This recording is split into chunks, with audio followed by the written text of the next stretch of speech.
It's a big change that started on January 1st of this year. So in the past year, you would have to buy the vehicle, wait 1 year, file your tax return, and then wait on a refund of that credit. But now you can actually transfer that credit to the dealership. So essentially the time you buy the vehicle, you get a reduction in the price of the car, up to $7,500. Wow. Do you know why the IRS made this switch? Well, Congress really looked at a lot of changes, just trying to encourage energy efficient purchases. So not only with electric vehicles, but also some energy efficient improvements of the home. And this is one way they thought that they could encourage people to go out and buy electric vehicles. If you can get $7,500 off of it today versus a year or 18 months from now, it's a big difference. And in terms of car dealerships, is this like an opt-in kind of system, or how does that work? Is it every electric vehicle dealership? Or? So it is all car dealerships, even dealerships that maybe not be an EV dealership, but they sell a used electric vehicle. They can all do this. It's a big change for the dealerships as well. There's a tool online at the IRS that the dealerships need to go ahead and get registered for if they haven't already. And they do have some paperwork they have to fill out in order to accept that transfer, because essentially now the government's going to be paying the dealership rather than the customer buying the car, and the customer buying the car just gets to take a price reduction the day they buy it. I gotcha. So do you know the breakdown of used versus new and the amount of credit that you can get? Yeah, so there are actually quite a few differences, and so I'll give you a small breakdown, but one of the easiest things to do is go to fueleconomy.gov. You can actually type in any kind of car, search for any type of car, and it'll tell you your tax credit on that car, whether it's new or used.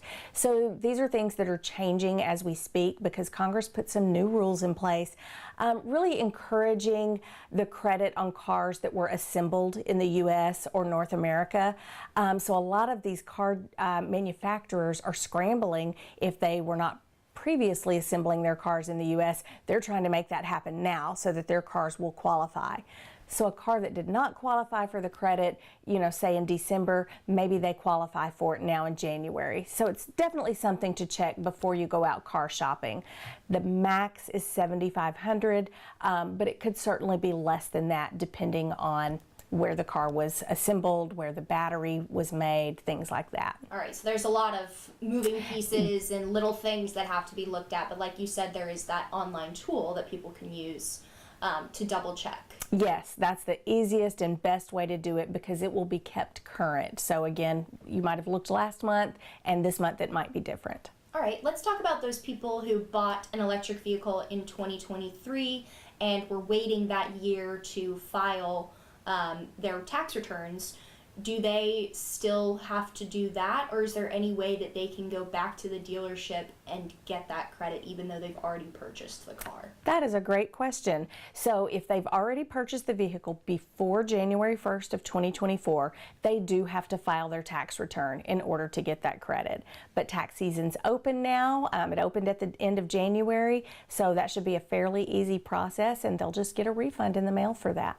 Okay, but then anybody who's purchased a qualifying EV since January 1st, they would have been presented with that credit, right? Yes, exactly. So they do need to do it at the time of sale. And they could still choose to do it the old-fashioned way and wait a year and a half and file their tax return and all of that if for some reason they wanted to.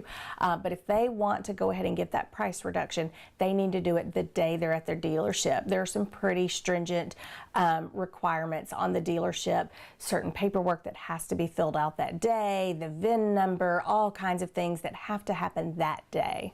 Is this something that the car buyer has to bring up at the dealership, or is this something that the dealership is already going to have in mind and already going to have as part of the setup, paperwork, all that? I think both. The dealerships certainly should be aware of this. This is a great opportunity for them to sell more vehicles and encourage that, but it's not a requirement for them. So I think the more educated the car buyer can be and that they can go in knowing they've already looked up and know that they're going to get a $4,000 credit or whatever that amount is. I think anytime you're more educated and aware of the deal going on, you're probably going to come out better. All right, and what kind of benefits do you think this change has or doesn't have for the car buyer and for the dealerships and for the environment, let's say? Sure. Well, I think it makes it a lot easier for the car buyer. I would much rather have my $7,500 price reduction today than waiting more than a year on it. It encourages me maybe to look at an electric vehicle when perhaps I was looking for a new car and that wasn't on my radar. What we're seeing right now, though, are reports that say electric vehicle sales are down. That was certainly not Congress's intention. Congress's intention is to push us more and more and more into electric vehicles for environmental purposes. We so far have not been seeing that, but maybe this year with these changes, we'll see more purchases of EVs. That's yet to be determined. And of course, it's only been a month and a half. Right, right. You know, We're just now getting it's started. probably, you wouldn't be able to see a difference quite yet. I But think so. do you know what the timeline in terms of hoping to see that changes? Well, the law for the credit was passed for 10 years, so it opened in 2022, although like we discussed, the new rules of 2024 just went into play where you could get a reduction. So we've got 8 more years that folks can take the credit on this. I think they thought they would see more immediate demand for electric vehicles, and for some reason that just has not happened. One good thing I think that has come out of it is the price of electric vehicles has come down quite a bit, and a lot of that is tied into the way the credit works. The credit only works for certain vehicles up to a certain dollar amount of their retail advertised selling value. So some of these dealerships have actually reduced the prices on their cars in order for them to qualify for the credit. So that's a bonus. As someone who lives and works in East Texas, do you think this change, just based on your involvement with the community and who you know, do you think this change will have any effect on the car buyers in East Texas? So strictly opinion related, but I have a little bit of research to back this up. I've presented on this and I did lots of questioning. I think not. Just strictly based on results from questions that I posed to my audiences in various places. So far, I don't see a lot of movement. It's still either I want to drive a gas-powered car or I was already looking at an electric vehicle. So far, I am not hearing that this is really moving the needle for people.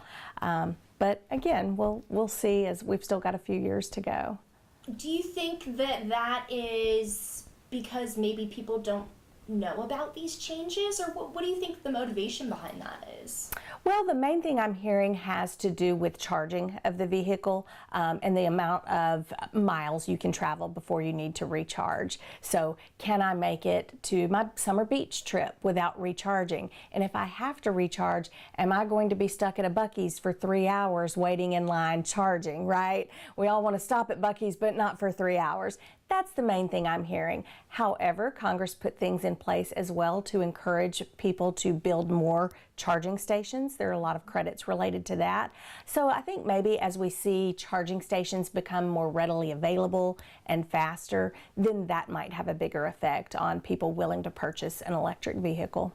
Can you just tell me why you had an interest in conducting some of those questions and trying to get a feel from the community? Well, for 2 reasons. One, anytime a new tax law comes out, that's just my passion and my interest, so I tend to dig in and read about Congress's intentions and how this is going to affect the public. But I'm also in the market for a new car, and I do drive to the beach every summer, and I have a daughter who lives in Oklahoma that I drive to see, and that was one of my questions is, can I make it to see her without stopping? Can I make it to the beach without stopping? And I don't want to be stuck either, so that prompted my questions of everyone else, and that's really the main theme I'm hearing is I need to be able to travel 500 miles without charging. So we'll see if that happens soon or not. Okay. Is there anything else that you would like to add about this specific change? I don't think so, just that the car dealerships themselves need to be aware of their responsibilities, that they have to create an account on the IRS website for this, and then the consumer, the more knowledge and awareness they have going into the deal, I think is always helpful.